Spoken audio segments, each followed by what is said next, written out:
Whatever muscle you want to grow during exercise, if that one's not working, if that one's not being stimulated, if that one's not being challenged, it's not going to grow no matter what.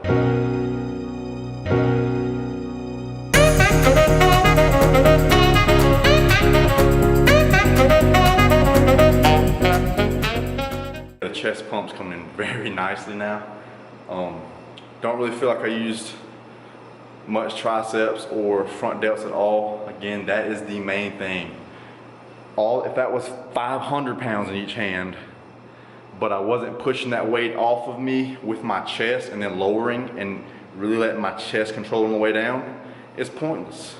Because if that weight is not going to the muscle I want to grow, if it's not going to the muscle you want to grow, if it's not challenging that specific muscle that you want to grow, it's basically a failed set. Just moving weight, I mean, if you're a power lifter, cool. If that's your goal, cool.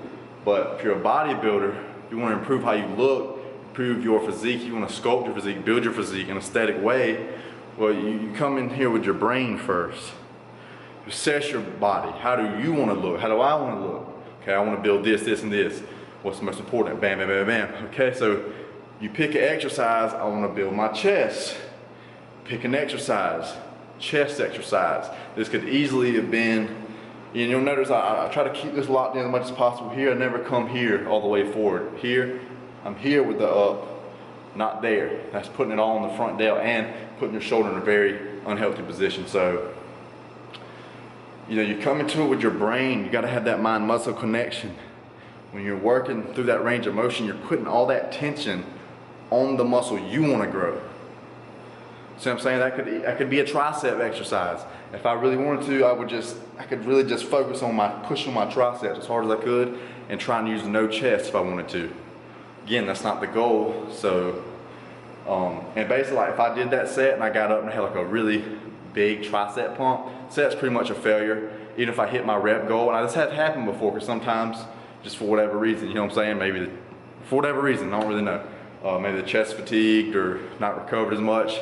But for whatever reason, say my triceps take over some. This is very few and far in between, but I stay, even if I hit that and my triceps were pumped when I got up, didn't really feel much in my chest, I gotta stay at that same exact weight, hit those numbers again, and hit it with my chest doing the work, not my triceps doing the work. So always think about that. After when you come into a movement, what do you want to grow? What are you trying to build with this movement?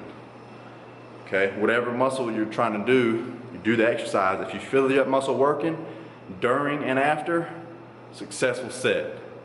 If you can't really feel it working during, now I will say sometimes you can't feel it working out like that. I don't really feel my chest necessarily working a whole lot. It is different, again, training lower reps. You don't really start getting like a crazy burn in your chest like you do when you train higher.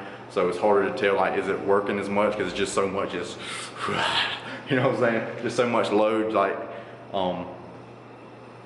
for me, I really try to focus on my shoulders staying like this, keeping my chest up, and just pushing my chest as much as possible and breathing correctly. It's more like an overall awareness you have to have of your body because the risk factor goes up so high. But absolutely stoked, man. I've actually dropped a little bit of weight. This is week 2 of my cut. Almost complete. This is Thursday, so Sunday would be the end of week 2 of my cut. I've only dropped 200 calories. I have been dropping some weight though, but I still could technically be in the slightest bit of surplus, but I have been dropping weight, so that kind of makes me think I'm not. But then 2,900 calories kind of makes me think I am. But I don't know, I'm still making gains. That's the main thing, that's the bottom line. Onto some overhead pressing, moving up to the 55s on those. That'll be the most I press for those as well. So stoked, guys. Always keep that in mind. That muscle's not working. Whatever muscle you want to grow during exercise, if that one's not working, if that one's not being stimulated, if that one's not being challenged, it's not going to grow no matter what. Period. If you can't feel it, drop the weight down a little bit, perfect the form, perfect the feel, perfect your breathing. I call that perfect technique, form, feel, breathing. Perfect all that, then you build up from there and you'll start actually growing where you want to grow.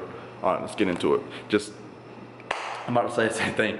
With that, we'll move and cut over there to another area or whatever, and I'll talk about the side raises here, or the overhead press. That's more freaking PRs, baby. Let's go, man. Like, that's more freaking PRs, people. That is gains. That is me becoming better as an organism. Y'all understand that? That's what it's all about. Becoming better as a freaking just person, man. Can't tell me that. I mean, that is literally a physical, numerical, and I can see the numbers of physical representation. I just got better. And not only did I physically get better, I mentally got better because I pushed it. I went more weight. You know what I'm saying? I challenged myself. And by becoming better physically, you automatically become better mentally. And by becoming better mentally, you automatically become better physically. It's all interconnected. It's not like you just get better physically in your mind. So no, everything's interconnected. That's why when you get in badass shape, your confidence goes up. You just, whoa, what the hell? You feel so much better, confident. You know, you don't hold back anymore. You're not so shy and timid anymore. You know what I'm saying? Like, it's all connected. You know what I'm saying? Badass mind, badass body. Badass body, badass mind. It's all interconnected. Big tip I will say here, I'm about to go back and watch my form on that. That's why I recommend everybody, that's one reason I recommend everybody record themselves when they lift, or get somebody to record you while you lift, because you don't know what you look like while you're lifting. Okay, so even if you have a mirror in front of you, it's better to have a recording of it. You can go back and really see like that. Okay, was my form really, it felt great and the chest feels great, so was the form really good? I go back and say, okay, everything did check out, nothing came off, I'm gonna progress up next time. But if you start saying, oh, this little tweak, this thing's happening here, I need to correct that, when you stay at that weight, correct that until you have perfect form of that weight, then you move up. Another reason you should record yourself is because mirrors are basically, it's not the truth. A mirror is a reflection, and it's basically that, and you kind of can skew your perception, how you look in the mirror. It's not necessarily reality. So think about, if you're looking at me here, if you flip this, I would look completely different. But that's what I see every day in the mirror, is the reverse of this. And same thing for you. What you see in the mirror is not how people see you. Same thing with your physique in the mirror. It doesn't matter what, anything in that mirror is not how you actually look. That is a reflection of how you look. And take any picture, just look up any bodybuilder body, flip the picture, and you'll be amazed, like, holy crap, like, that looks crazy, like it looks completely different. So that's why it's important to take pictures, and videos are number one, because that's the most realistic feel, gives you the most realistic vibe of how you actually look.